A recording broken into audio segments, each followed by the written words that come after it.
Hey, what is going on, everybody? Welcome into the Saturday edition on my YouTube channel. For those that are aware, you already know what I'm going to do. I'm going to do my weekly preview, so I'm going to share my takeaways from that Thursday night game, and I'm going to dive into the rest of the Week 9 matchups and make my predictions and get you guys out of here. So why don't I just go ahead and get started? Yeah, obviously you're happy. You know what I'm happy about. My Colts won. They beat the Jets on Thursday night, 45-30. Let's just go ahead and start with the Jets since I got them on top of the list with them being the away team. Share my takeaways from that really quick. Three notes on the injuries that happened that night. Their safety, Marcus May, suffered a torn Achilles, which I hate to see that happen because he was playing on the franchise tag. He did not get his contract, big huge contract last year. Now he's on a torn Achilles, so he's more likely going to have to sign a one-year deal before he maybe can get a big payday. So that does suck for Marcus, and I hope he can return next year and be fully healthy. Mike White, as everybody knows, he was the sensation entering the night, and on the first drive he got hurt. He suffered a forearm injury. He's expected to be okay for the next game. I'm not sure if Zach Wilson is expected to return. We're kind of right at that 2-week mark where Zach could potentially return. So we'll have to see if it's going to be a Mike White show next week or if it's going to be a Zach Wilson show, a Josh Johnson, or even maybe a Joe Flacco show next week for New York against the Bills. And then lastly, Tyler Kroft. I don't think I've ever heard of this one, but he suffered a lacerated lung. That sounds brutal. I'm sure he has a tough time breathing just based on those words. But yeah, he's expected to go on IR, so he'll probably be missing at least the minimum of the next 3 games. Other than that, the Jets just lost. They're not going to be doing much this season. So it's just all about building into next year, continuing to establish the scheme on the defense and the offense. The offense did show some good things throughout the game when they were able to move the ball in the second half against the Colts. So it's just a whole evaluation year, a rebuild year for New York. So that's all they can take out of this game. Not much, but that's all they can really do. And then as far as the Colts, obviously they had the best night in the Frank Reich era. The 45 points they scored is the most points the Colts have scored underneath their head coach. And as a little note though, Braden Smith, he just returned from an injury. He left the game with a tricep injury. There was no update on that, so we'll have to see where he is going forward. But overall, that Colts offense was on fire on Thursday night. Carson Wentz was playing good. Obviously, Jonathan Taylor, Nyheim Hines, and that rushing attack with the offensive line was on display. And if they can play like that against the good teams, they could be dangerous on any given moment. Now, obviously, the defense still has a lot to work on in their pass coverage, but the Colts are just a team to me right now. If I'm being honest, they're going to beat the bad teams, but they have to figure out a way to get their wins against the good teams.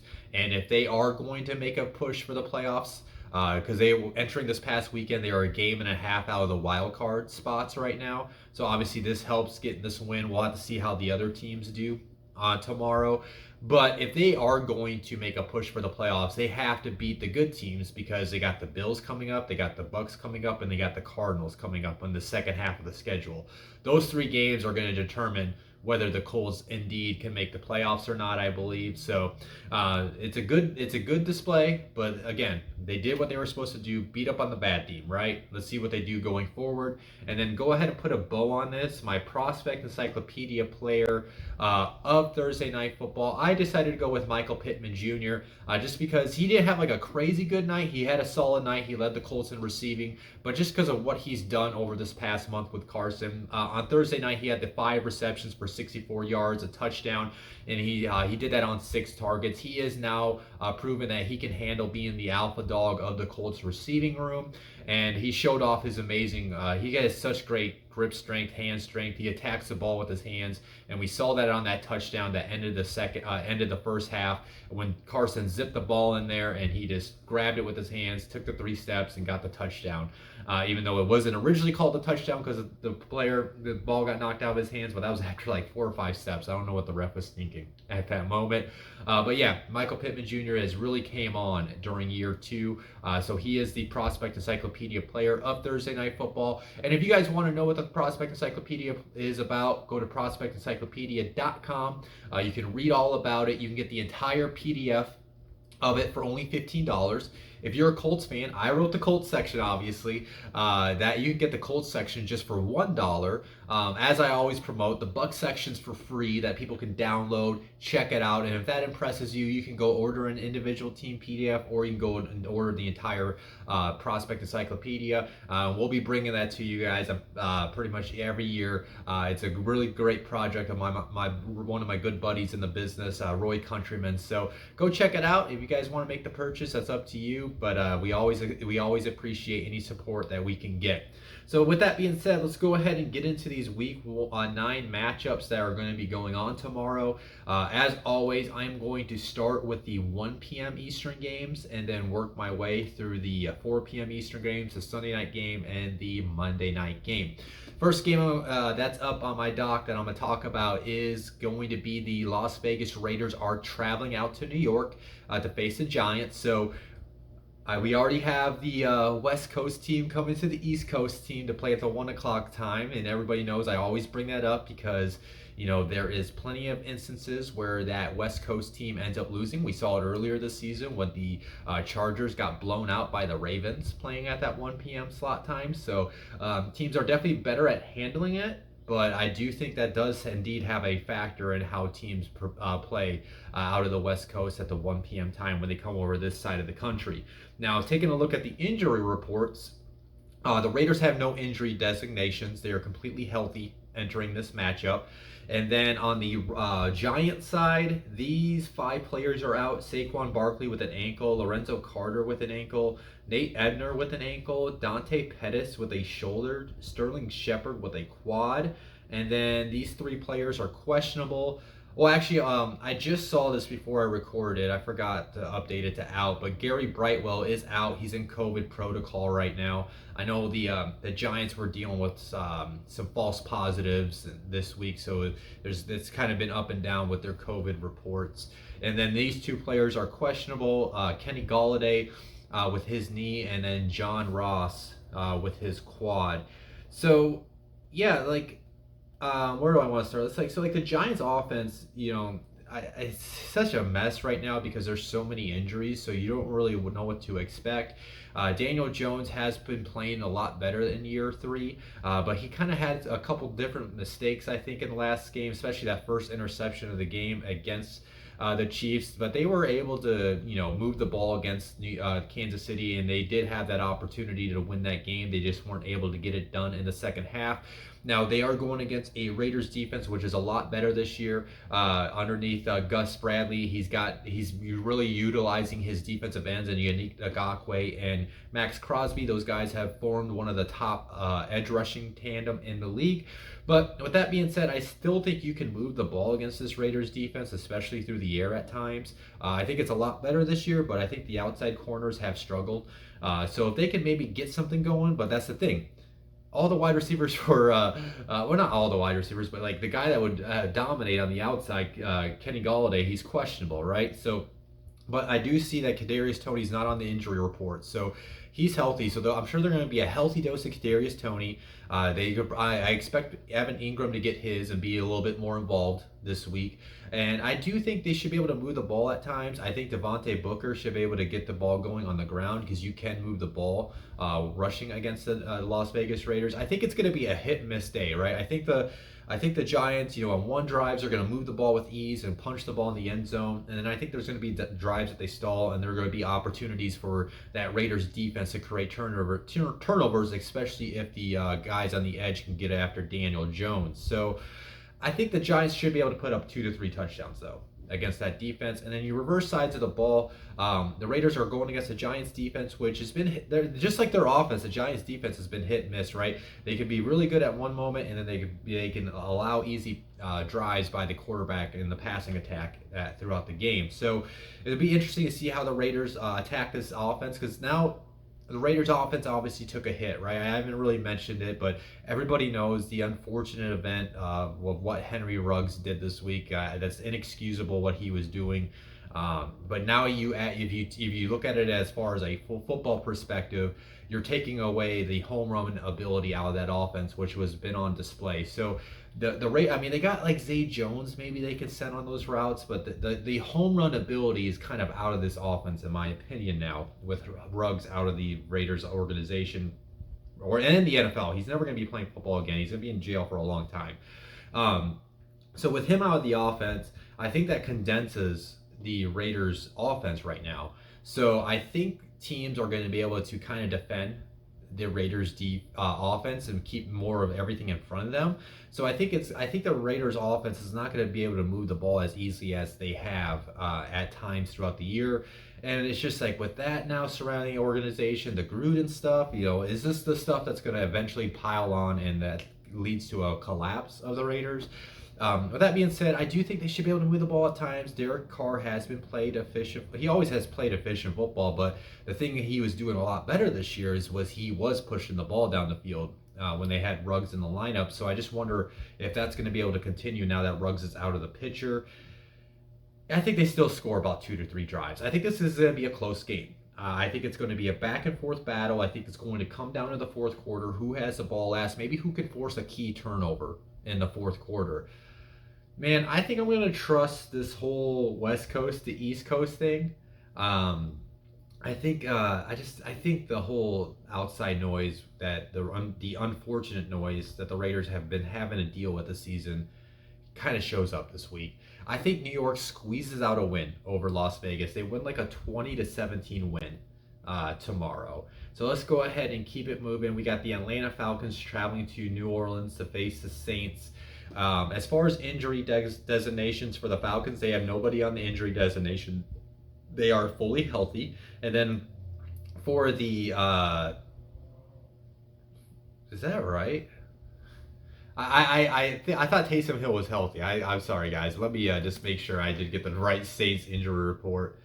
Yeah, he's playing. So I'm sorry, guys. I got the wrong injury report wrote on my script because it said I had Taysom Hill out. But yeah, so here's the injury report for the Saints. Ty Montgomery's out with a hamstring. Carl Graderson is out with a shoulder. Malcolm Jenkins is questionable with a knee. And Peyton Turner is questionable with a calf. That's my fault. I must have pulled the old last week's injury report for the Saints because I was like, Taysom Hill is playing, isn't he?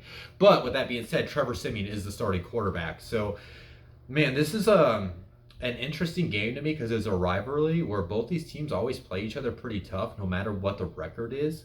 And like if Jameis was healthy coming off that big win against the Bucks, right? Like I would totally pick the Saints easily, but then it's like now they're playing with Trevor Siemian. It's like, man, this smells like this could be a potential upset by the Falcons. But with this being said, I do think Trevor Siemian, he's going to do the right thing. He should be able to make the right reads. I mean, this Falcons defense isn't the greatest thing in the world, right? So as long as he's making the right reads, the right play calls are getting called by Sean Payton and his staff, I think they're going to be able to move the ball against the Falcons offense. I mean, the Falcons defense. I think we're going to see a reminiscence of the Drew Brees offense when they did have Mark Ingram, which they have him back in the lineup now, and Alvin Kamara. I think it's going to be a healthy dose of those two guys, and they're going to be able to, it's all going to be a short and intermediate game. They're going to play it safe. There's not going to really be many deep shots, and I think they're going to be able to, work the ball down into the scoring position more times than not. But I just think where their struggles will come is I wonder if Trevor Siemian's going to be able to get the job done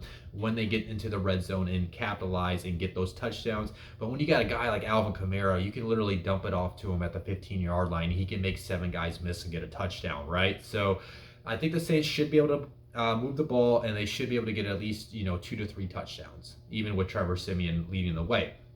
Now, when you reverse sides of the ball, this is where you're going to, if the Falcons are going to win, it's going to be on how effective can Matt Ryan and his offense be against the Saints defense, which is playing really good right now. We saw what they did to Tampa Bay last week, and how good that offense is. So, I mean, I just think they're going to struggle. I really do. The Falcons offensive line plays good at times, but then they are let up. So I do think guys like Marcus Davenport, Cameron Jordan, they should be able to get after Matt Ryan and harass him and force him into decisions, which could lead to turnovers.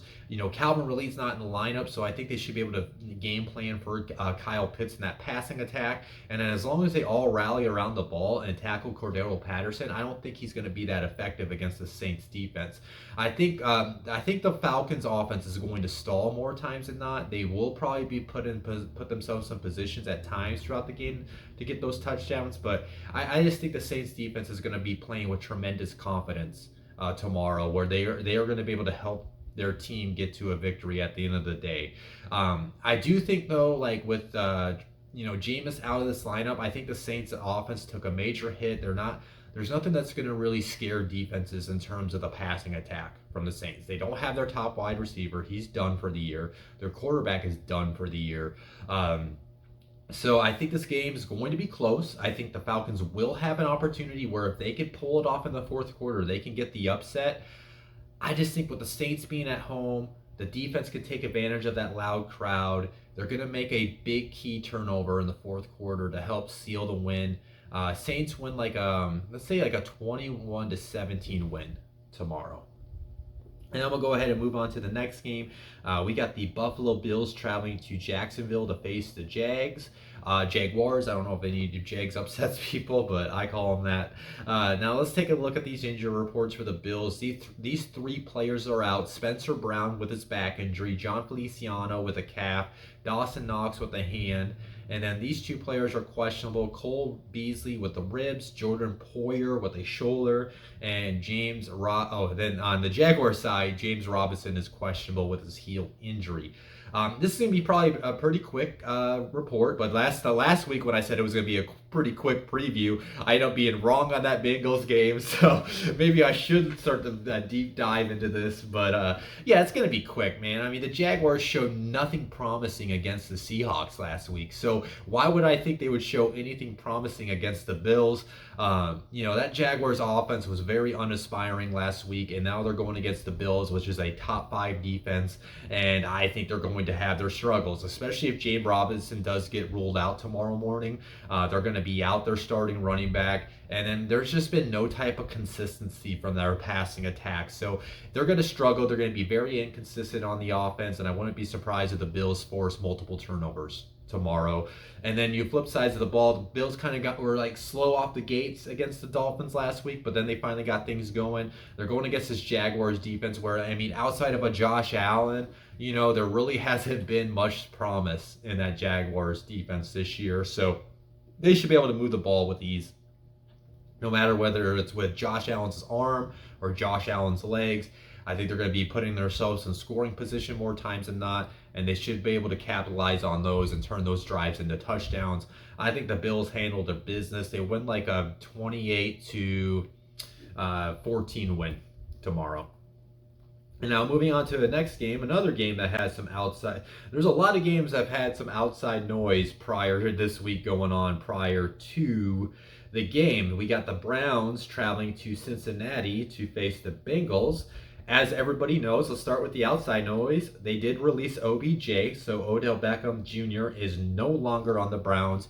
It sounds like because of all the procedural things, he'll be officially waived, I believe, on Monday morning, and then he'll be subject to the waivers, I think that day or Tuesday. We'll have to, I'm not 100% positive, but yeah, he's no longer with the Browns. Either way.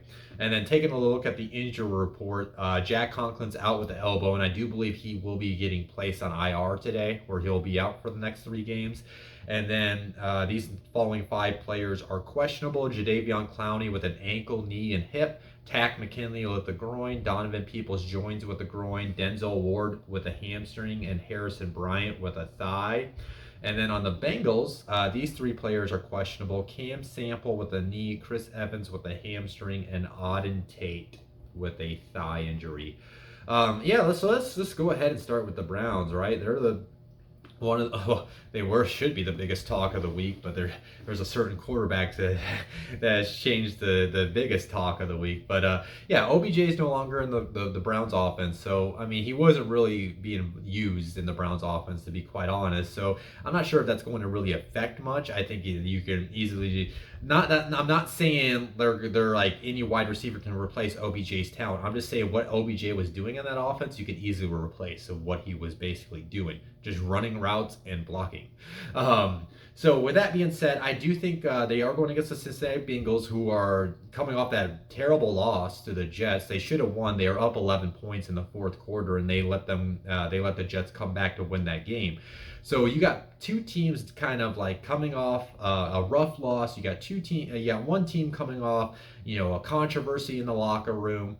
So it's going to be interesting to see how they both come out to play. So I think the thing with Baker, though, he does kind of thrive when there's a lot of noise being talked about him. So I'm very curious to see how he's going to play. I think he's going to want to come out and shut up the critics, shut up the people that are putting all the blame on the OBJ divorce on him. So I think he's either going to lead to Baker having a really great game tomorrow, where he's going to pick apart the Bengals defense, or that's going to lead to him trying to force throws, force the issue, and it's going to be a very inconsistent offense where maybe there's a couple turnovers that cost them the game. I'm kind of leaning towards they're going to be able to they're going to lean on Nick Chubb. I think they should be able to move the ball at times against this Bengals defense, but I do think there's going to be at times where they just don't have enough, right? Like, you got OBJ's no longer on the team. Donovan Peoples-Jones is questionable. Jarvis Landry is always he's not listed on the report, but he's always like limping at some point. So I just wonder if their passing attack is going to be able to help balance out the rushing attack, because I think what the Bengals can do is they're going to be able to put eight people in the box and help bottle up the Chubb, and they're going to force Baker to beat them. And if Baker can't get the job done, I think that's where could potentially cost the Browns at the end of this game. And then you flip sides of the ball, the Bengals offense showed some good things last week outside of that tipped interception that Burrow threw at the end of the game, which ended up leading to the Jets' comeback. So they were able to move the ball on the ground. They were able to move the ball through the air. And I think Joe's going to bounce back and lead his team down on a good day. I think T. Higgins showed some really good things last week against the Jets. So if they can get some balance between T. Higgins, Jamar Chase, that's going to also open up things for Tyler Boyd. And then Denzel Ward is questionable right here, and so I think they're going to be able to take advantage of this secondary and move the ball throughout the day. I think they will put themselves in the red zone quite often, and I think Joe's going to get the job done this week and punch it in with some touchdowns. So with that being said, I just think I think the OBJ stuff kind of plays into a factor tomorrow, and I think the Bengals take advantage of it. They find a way to get a win. It's going to be a close game. I think what happens is Joe Burrow leads a touchdown-winning drive in the fourth quarter to give the Bengals a lead and end up giving them the victory. They win a 24-21 win over the Browns. Now, moving on to the next game, we got the New England Patriots traveling to Carolina to face the Panthers. Now, as always of recently, either Bill Belichick is playing games with these dang injury reports, or the New England Patriots are really one of the most banged up teams over this past month. Here we go. Let's just go ahead and dive into all these players I'm about to name off are listed. They're listed quote unquote questionable, but somehow they're all going to play tomorrow. Christian Barmore with the foot, Jawan Bentley with the ribs, Carl Davis with the hand, Cody Davis with the hand, Kyle Duggar with a neck, Nick Folk with the knee, Dante Hightower with an ankle, Shaq Mason with an abdomen, Josh Uche with a shoulder, Kyle Van Noy with a groin, Jake Bailey with a knee, and N'Keal Harry with a knee. And then on the Panthers side, Sam Darnold's listed as questionable with a concussion in his shoulder. I think it is expected that P.J. Walker will be the starting quarterback tomorrow.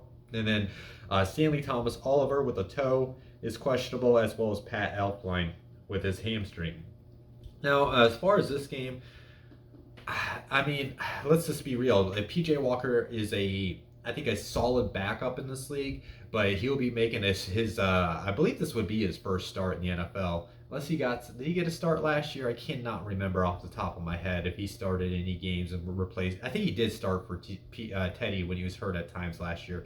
But regardless, he's going against a Bill Belichick defense. And, Christian McCaffrey's not going to, I don't believe he's making his return this week as well. So they're going to be to a backup running back and a backup quarterback situation with a offensive line that is not that great. So I think Bill Belichick is going to be able to create some different stunts, some different schemes and packages and blitzes to throw at PJ Walker to confuse him at times, and that's going to lead to mistakes and potential turnovers. So I see a very this offense anyways has been inconsistent as it has been with Sam Darnold. So I don't see what is really going to change for the Panthers offense. I think they're going to struggle throughout the day, and maybe they can get 2 scoring drives, but I don't know if that's going to be enough.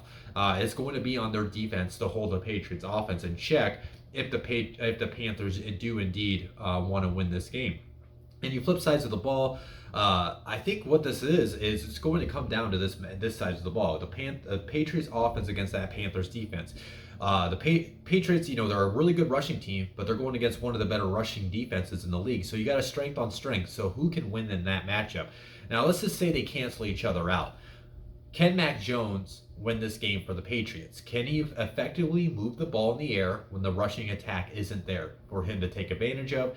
He's going to have to take advantage of with Hunter Henry and Jonnu Smith. Can Stephon Gilmore, the former Patriot, maybe pick him off a couple times and make a difference in this game?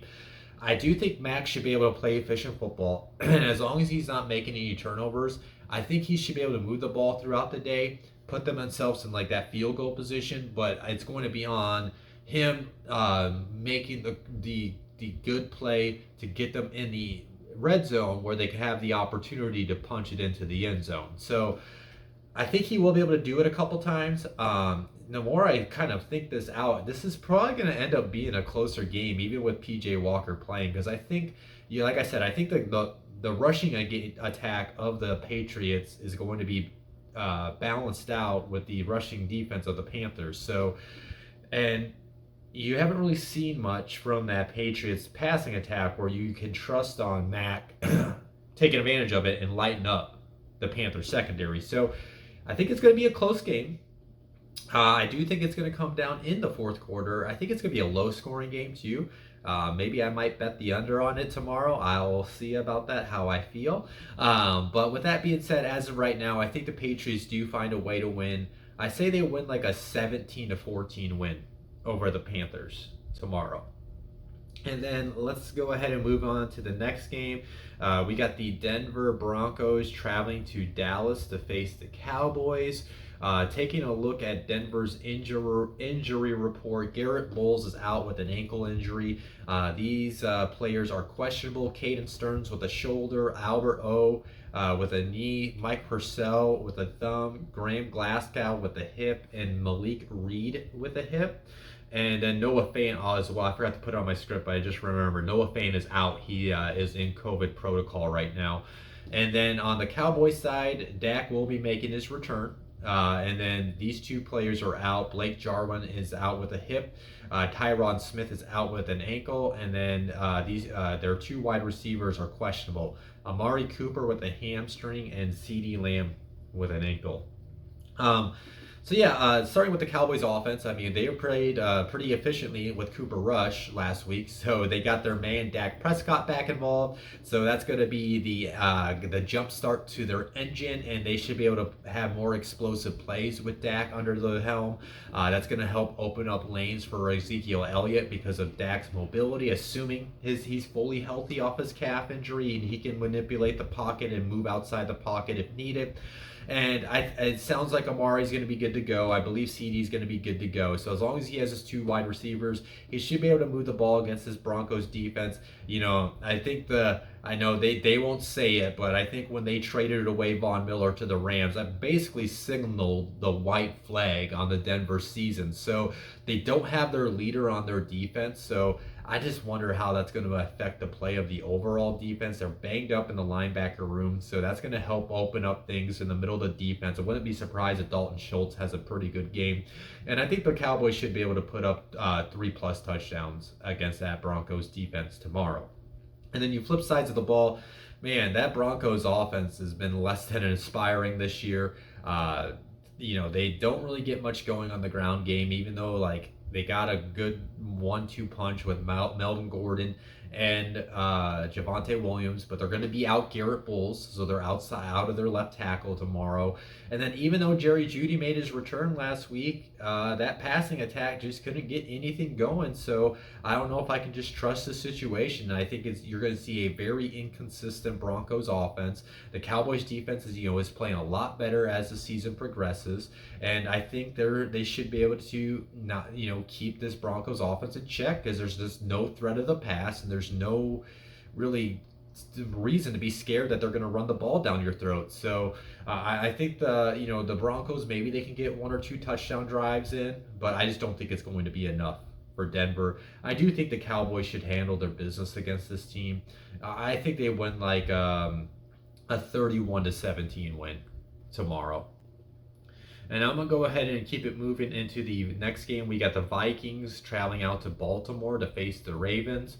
And then let's just take a look at these injury reports. On the Vikings side, Michael Pierce is out with an elbow injury. These 2 players are questionable. Anthony Barr with the knee and Cameron Dancer with his ankle injury. And then taking a look on the Ravens side, these 2 players are doubtful. Patrick McCarry with an ankle and Latavius Murray with his ankle. And then these 3 players are questionable. Sammy Watkins with a thigh, Brandon Williams with a shoulder, and Rashad Bateman with a groin. We got the Baltimore Ravens coming out of their bye week, and they're going against a Vikings defense, which is now Danielle Hunter, by the way, he's done for the season, right? He hurt his shoulder last week, so they're out with one of their best defensive players on the defensive front. So I think the Baltimore Ravens are going to be able to take advantage of this banged up Vikings defense, which has underperformed this year, despite the talent that they entered with it on the roster.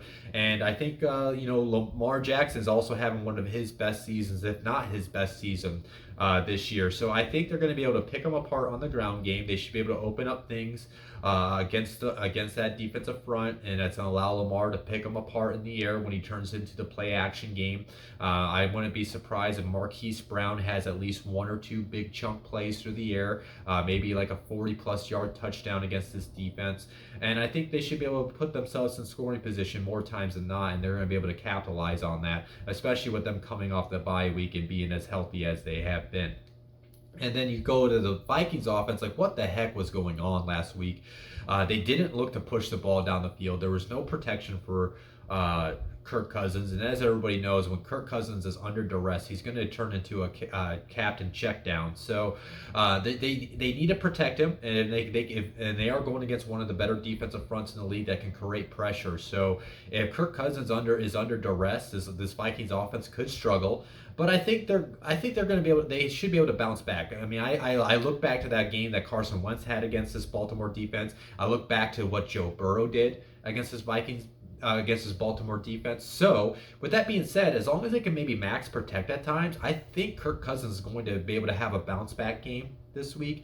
I do think Justin Jefferson is going to have a strong outing. Adam Thielen has a strong outing, but they need Tyler Conklin. They need KJ Osborne. They need somebody else to step up in the passing attack if they want to keep up with the Baltimore offense. So I do think this has a potential to be a shootout tomorrow between both teams. I think it's going to be a back and forth battle, but I just don't trust the Vikings offensive line to protect Kirk Cousins throughout the game. I think there's going to be at times where the Ravens are going to get after him, and that's either going to stall drives or it's going to lead to turnovers.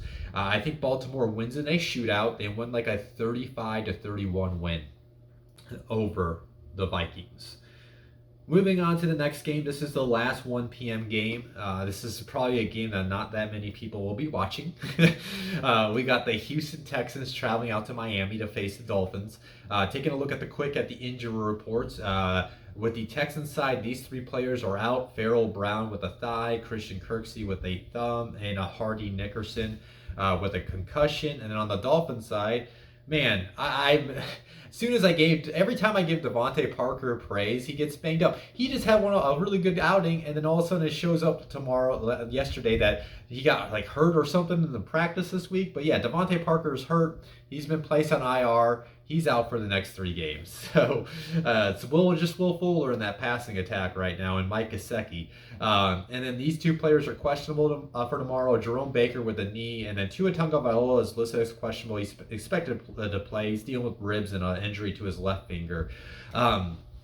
So yeah, anyways, with this matchup, it's, man, like I said, it's a pretty boring matchup, but what's pretty interesting about it is obviously there is the connection of Deshaun Watson getting traded to the Dolphins, right?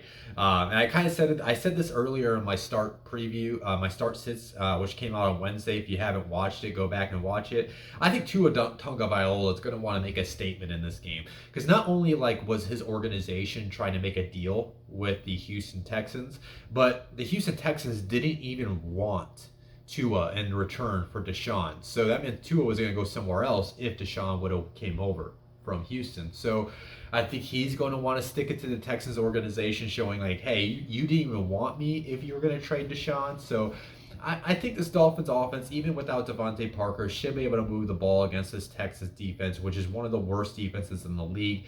I think Tua is going to need to connect with Jalen Waddle quite often. I think he's going to connect with Mike Gesicki quite often, and they should be able to move the ball and put themselves in the scoring position. And I think Myles Gaskin's going to have a strong day along with Salvin Ahmed. That Texans defense has struggled to stop the run. They've struggled to stop the pass. And I think the Miami Dolphins offense should be able to have one of their better performances of the year tomorrow afternoon. They should be able to score 3+ touchdowns against this defense. And if they can't score 3+ touchdowns against this defense, there's gonna be a lot of fire coming underneath Brian Flores' seat tomorrow. Which, is it rightfully deserved? I'm not sure, but either way, it will come if they cannot have a good game tomorrow. But where it's going to actually come from, though, if he does not perform, if this Dolphins team doesn't perform, is their defense. Now, Tyrod Taylor's back. He's expected to make the start for Houston. But regardless, it's one of the worst offenses in the league. They have Brandon Cooks, which he's going to get his tomorrow. But this Dolphins defense was supposed to be one of the better defenses. And if Brian Flores cannot cook up some things against Tyrod Taylor and this Texans offense to, create turnovers and slow them down, then like if the offense underperforms and the defense underperforms, then that's where the fire will start to come underneath his seat. But I think they're going to be able to get some things cooked up. I think they should be able to create some pressure against Tyrod Taylor, and I think they should be able to try to force some created sacks. And then I think Xavier Howard, Byron Jones, that secondary should be able to get their hands on a couple balls and force some turnovers. I'm going to pick the Dolphins in this one because I just think they are the better roster in this one. I think they should be the better coached team tomorrow. I think they figure out a way to win. Actually, I think they should be able to handle business, but I think, maybe this is a little closer than it should be. But the Dolphins figure out a way to win. They won like a 28-21 win over Houston tomorrow. Now I'm going to move into the 4 p.m. games. We only got 3 4 p.m. games. Everybody knows I hate it when there's only 3 4 p.m. games, because that means if all 3 games are blowouts, you don't have one game you can pay attention to. But let's just go ahead and start in this one. We got the Los Angeles Chargers traveling out to Philadelphia to face the Eagles. Taking a look at the Chargers injury report, these 3 players have been listed as out. Michael Davis with a hamstring, Justin Jackson with a quadricep, and Asante Samuel Jr. with his concussion. And then Alohi Gilman has been listed doubtful with his ankle. And then on the Eagles side, J.J. Arcega-Whiteside is out with his ankle injury. So, what are we going to get from this Eagles team? Let's start with there, right? This Eagles team is so hit and miss. One week they look god-awful, and then the next week they're blowing out a bad team, right? So it's like, what are we going to get from this Eagles team? Obviously, they're going against a very they're going against a very good Chargers team, but that Chargers team has stumbled over their last couple of games and haven't looked that great. So so what are we going to get out of the Eagles offense? They finally started showing some rushing attack last week, and they're going to have to lean on that because the Chargers really struggle to stop the run. So if the Eagles can get a good balance of the RPO, I think, with Jalen Hurts, and they can get their running back by committee that they got going on with Miles Sanders out of the lineup, and they can get 4 to 5 yards on the ground and average that and put themselves in third and short situations where they can either turn to a play action or RPO where Jalen can either pick up the first down with his legs or have a Dallas Goedert or a Devontae Smith, option where he can throw the ball to if he can't make it with his legs. Yeah, I could see them moving the ball against this defense, but man, like anytime that you think that the Eagles have an opportunity to kind of get some things going this season, they usually have came out flat and really have not met my expectations anyways in those games. I thought they could maybe show up. So with that being said, I think they're going to be very inconsistent. I think there's going to be some drives tomorrow where they're looking good. Jalen's making the right read, making the right throw. They're picking up some first downs on the ground. And then I think they're going to come out the next drive and like Joey Bosa is going to come out the edge and hit Jalen, maybe force a fumble or force him into a bad throw that results in an interception. So I think it's going to be a very inconsistent day, but I think the Philadelphia Eagles can put up 2 to 3 plus touchdowns against the Chargers defense. Now, you flip sides of the ball, Justin Herbert has, struggled, to say the least, over the past couple games. But I think this is a really good get-right type of matchup. Now, he's going against the Eagles defense where they got a strong defensive front, right? So they're probably going to be able to keep Austin Eckler and that rushing attack somewhat in check. So they're going to need Justin Herbert and his big arm to pick apart the Eagles secondary. I think this is the matchup to get it done as long as their offensive line can give him time. I think he should be able to utilize Keenan Allen and Mike Williams, and especially Jared Cook. I think Jared Cook is set to have a strong game because the Eagles linebacker group is not that great, especially in coverage. So if Jared Cook can be efficient with his targets, if Keenan Allen and Mike Williams can win their matchups on the outside, I think I like Justin Herbert to have a bounce-back game and go over 300 yards and grab 2 to 3 touchdowns tomorrow. I think it's going to be a little close, but I think the Chargers pull away in the fourth quarter. They win let's say like a 31 to 21 win over Philadelphia tomorrow. And then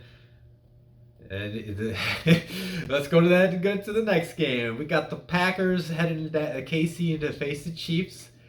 You guys might have heard Aaron Rodgers. He tested positive for COVID. I think it's been in the news cycle a little bit this week. So he is out. Jordan Love will be making his first start. Listen to me. Let me just go ahead and get into these injury reports before I get into that. For the Packers, Kingsley Keke is out with a concussion. These two players are questionable. Dennis Kelly with his back injury and Dean Lowry with his hamstring.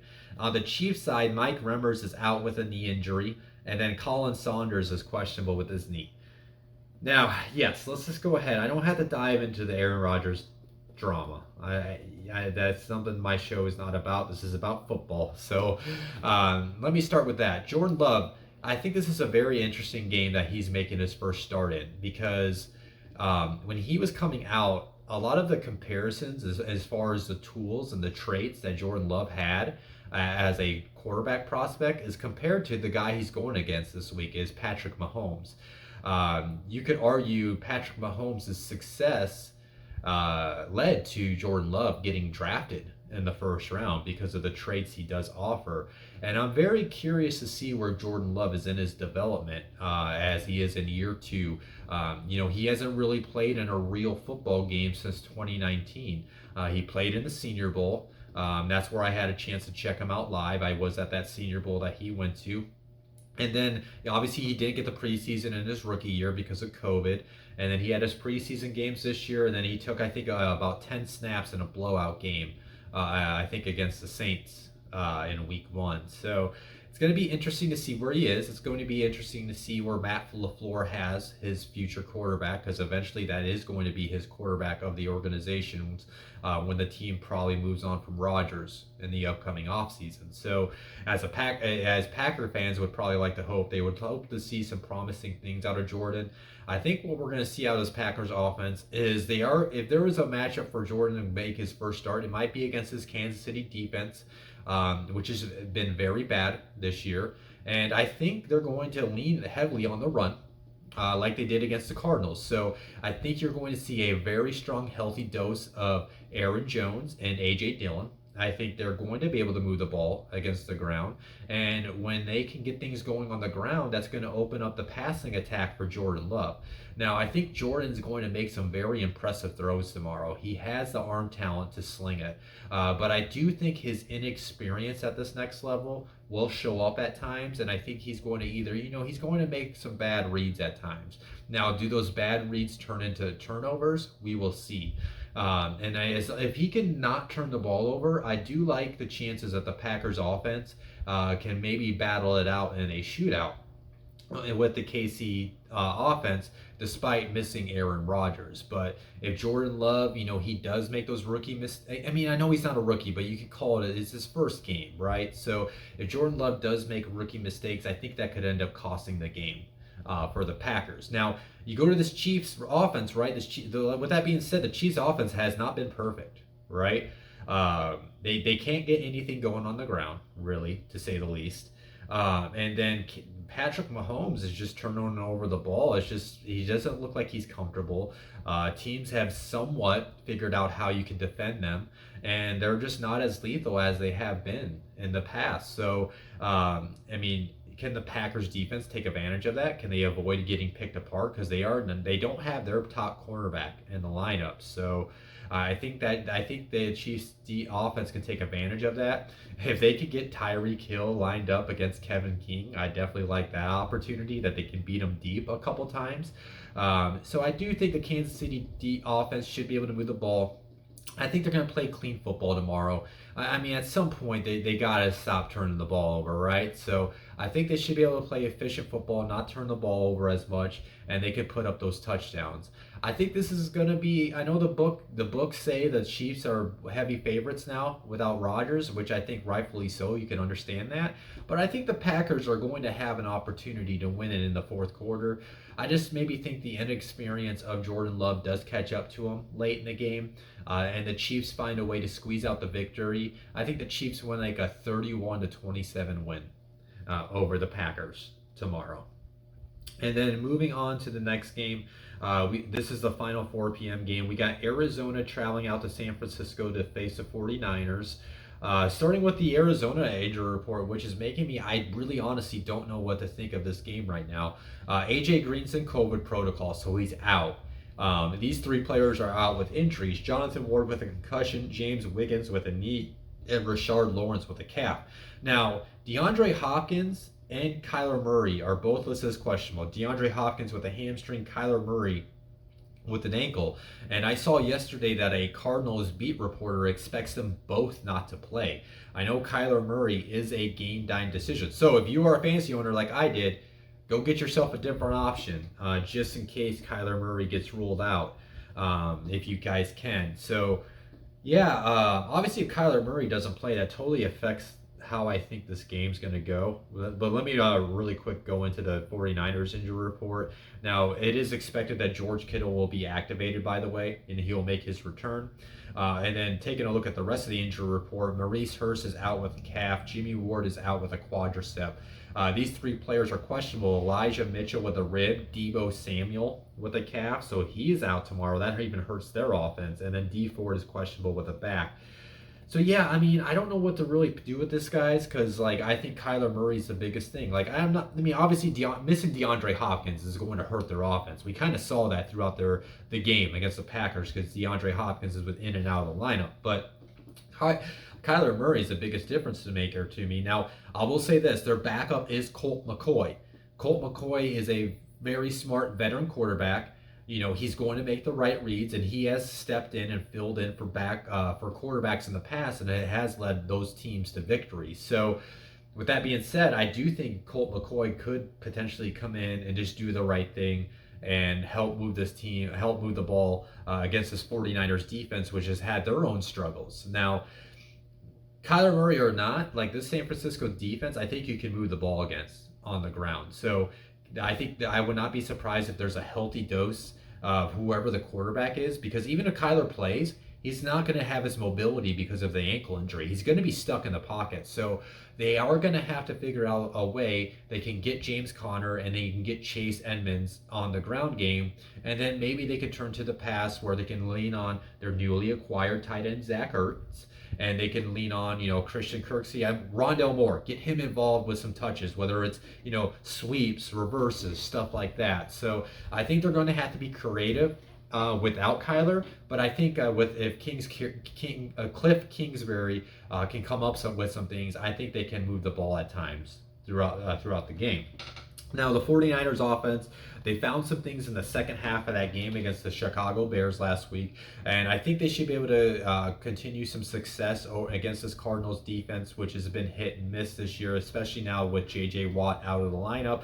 I think they should be able to get things going on the ground game with Elijah Mitchell, assuming he does play tomorrow, and that should open up the play-action play for Jimmy Garoppolo. I think we're going to see a healthy dose of George Kittle in his return, especially if because it does not sound promising for Debo. It does not sound like he's fully healthy. So I expect a lot of targets for George Kittle. It sounds like Brandon Ayuk, by the way, is kind of working himself out of the doghouse. So don't be surprised if Brandon Ayuk has himself a great game tomorrow. Am I kind of leaning on my priors with Brandon Ayuk right there? Yeah, but the coaches have came out and said he's looking as good as he has in practice this week. So if Debo's out, don't be surprised if Brandon Ayuk has a good game tomorrow.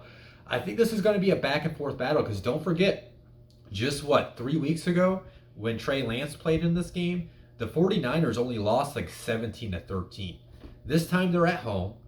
They're either going to face a Colt McCoy Cardinals team or a less than 100% I can't run on my ankle Kyler Murray. So, man, I'm struggling to pick this game because if Kyler even plays less than 100%, I want to pick the Cardinals. But they did play Kyler Murray and almost beat them just a few weeks ago. So I guess I'm going to go with the Niners. I think I am. I think I'm going to pick them. I think they barely win this game, though, if they do. I think they win like a 21-20 win over the Cardinals, and they just take advantage of the banged-up Cardinals offense in this divisional matchup. Now, moving on to this next game. This is the Sunday night game. We got the Tennessee Titans traveling out to L.A. to face the Rams. And let's just say this, that the Titans are super banged up coming out of that big win over my Colts last week. Obviously, everybody knows Derrick Henry's out for the foreseeable future. It sounds like he's done for the year. Everybody's saying he can return in 8 weeks, but he has a Lisfranc injury. And as Adam Schefter said on his podcast, he has talked to people. Everybody doesn't expect him to return because you're a running back. You have to be able to cut on your foot. And a Lisfranc injury is going to be very hard to come back, even in the playoffs, and cut on that foot. So it'll be very interesting to see if he does indeed return. But let's talk about this game injury report. These 4 players are out for Tennessee. Kari Blasingame is out with a knee. Nate Davis with a concussion. Rashad Evans with an ankle. And Greg Maben with an ankle. And these 5 players are questionable. Torrey Carter with a shoulder, Kendall Lamb with a back, Taylor Lewan with a knee, Monty Rice with a knee, and A.J. Brown with a knee. And then on the Rams report, Sebastian Joseph Days out with a chest injury. These 4 players are questionable.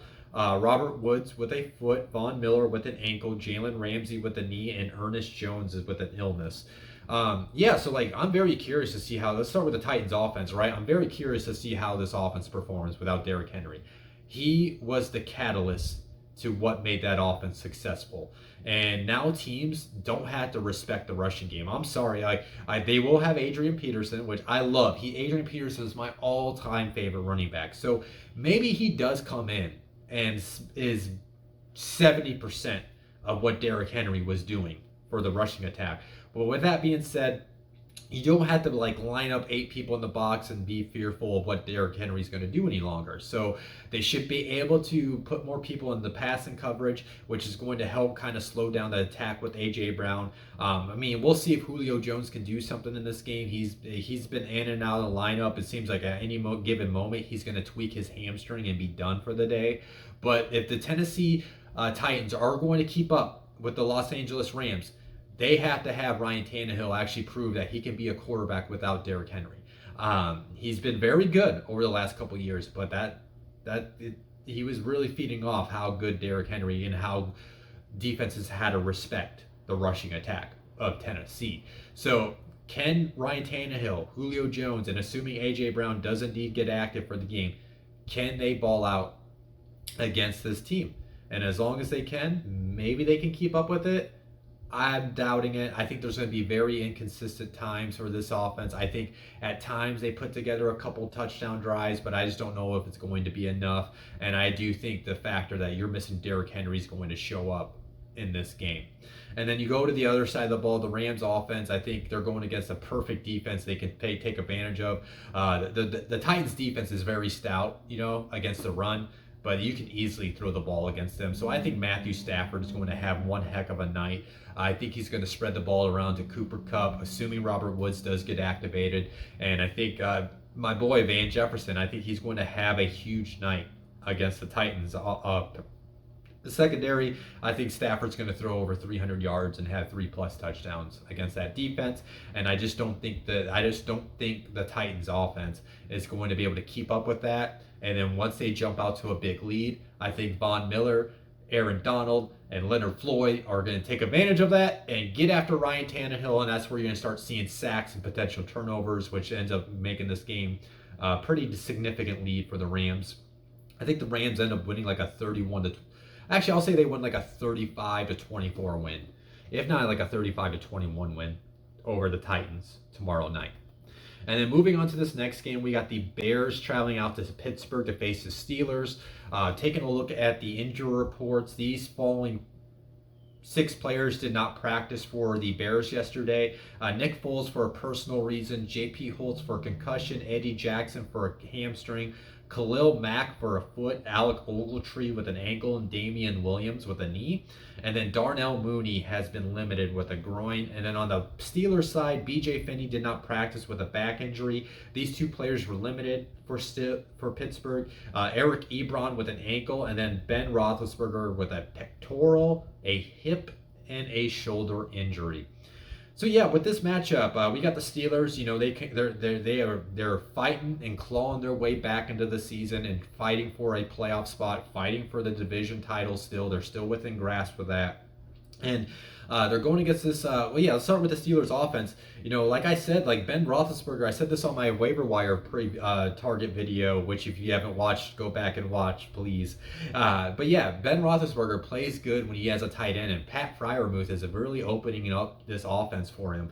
And I think he should be able to kind of do that against the Bears defense. Now, the Bears defense, they're usually solid up front, but Khalil Mack being out of that lineup completely changed the game for this defense. And Alec Ogletree was a nice little signing, and he's been playing well with them. He hasn't practiced. And then Eddie Jackson, who has kind of been somewhat of a letdown this year, he hasn't practiced. So they're missing some guys in that defense, and I think the Steelers offense can take advantage of that. And I think Najee Harris should be able to get a healthy dose of the rushing attack and help balance out the passing attack. That way, when they go to the play action, Big Ben's going to have some opportunities to take some deep shots at Deontay Johnson and Chase Claypool, and I think they should be able to move the ball and put themselves in scoring position often on Monday night against the Bears defense.